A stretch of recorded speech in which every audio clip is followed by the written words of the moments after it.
everybody, so I just got back from seeing Power Rangers. Just going to give my quick view on Power Rangers. Power Rangers isn't the most amazing movie ever, but it is still fun. I still had fun with it. There are moments of nostalgia. There's some cool fight scenes, and it does have a lot of fun moments, and the score is great, but it's not amazing as it could be, and I did hope for a bit more. But the main reason for the video today is to talk about, before this film came out, like a week before it, there's many articles that came out saying that the Blue Ranger was going to be autistic. And this got me excited for it. I was already excited for Power Rangers, but then when knowing that this character was going to be autistic, I got more excited for it.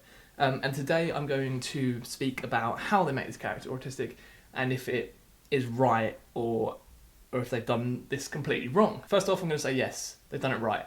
It's not bad. I'm not offended by it. There's many films now that put an autistic character in, and they get it completely wrong. With this, I don't think they've got it wrong.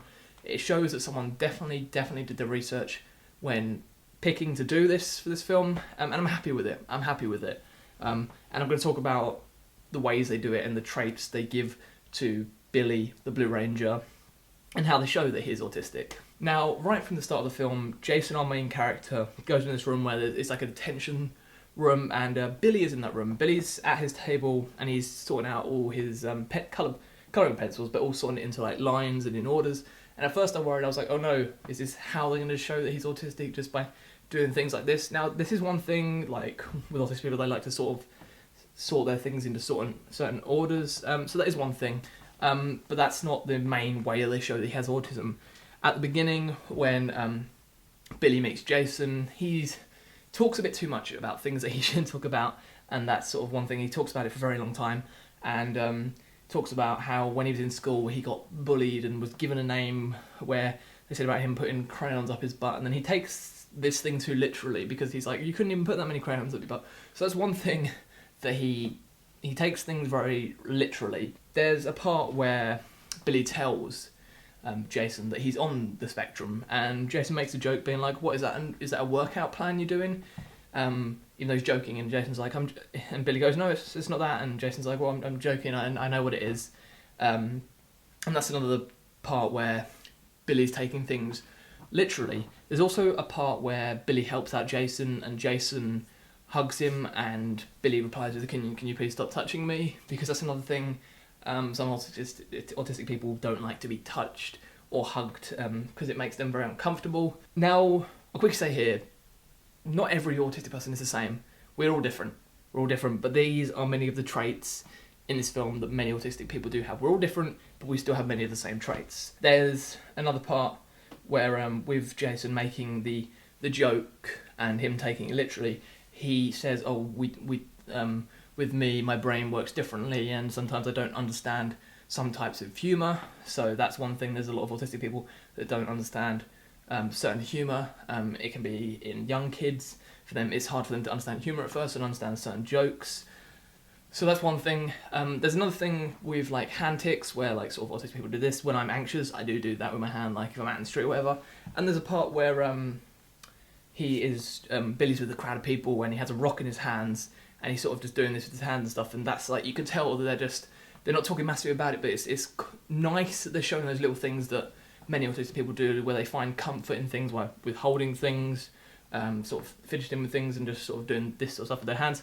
And there's another part where Billy's with the group, and he starts to talk very loud and starts to shout. And they're like, we can hear you, Billy, you don't need to shout. And that's one thing with autism as well. Many autistic people do shout without meaning to, or talk very loudly without meaning to. There's one part where everyone else jumps over this thing, and everyone else is cool with it, but he gets very anxious about it. He sort of starts pacing back and forth, talking to himself about it. And this is another thing. There's like, they speak about the, just with that whole part about him speaking about him being on the spectrum, that's the only thing they do, and the rest of the film they don't speak about autism. If you're someone with autism, you will know from the things that he does, and I'm happy with this. You can tell someone did their research, you can tell that they really did put effort into this, and that the actor, RJ Cyler, also did his research for this character, and I'm happy with it. I don't think it's badly done, I think it's very well done. We need more autism acceptance, and it's nice to have an autistic character in a movie where kids can look up to it, and I was also happy to see it in this movie. I did like Power Rangers. I'm not saying it's absolutely amazing, but to have this sort of thing in a movie like this is awesome. That's what I'm happy about. You can tell someone did the research, and it really, really is great.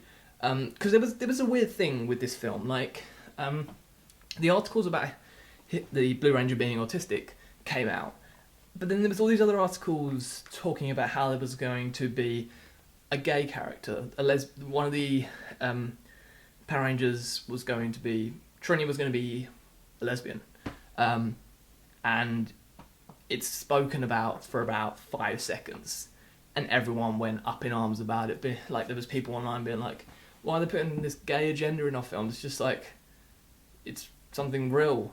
We've got autism in this movie, and we also have a gay character, but that's not something that's massively spoken about. The autistic character, Billy, is spoken about more than a character being gay, so it's ridiculous that people went crazy about that.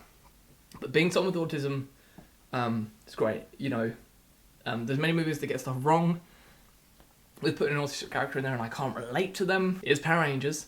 I can't morph into a Power Ranger, but it's still cool to have a character like this in this movie. So, if you're someone with autism, and you want to see a good representation of a character with autism in a film, then Power Rangers is one to watch. I hope you enjoyed this video. Let's talk about it in the comments down below. Let's talk about other stuff. I'm really enjoying making videos like this. Just talking about conversation stuff. And I spoke too quickly in this video today, so I'm out of breath right now. It's really good getting out of breath in a video. Thank you very much. I'll see you again very, very soon. Goodbye.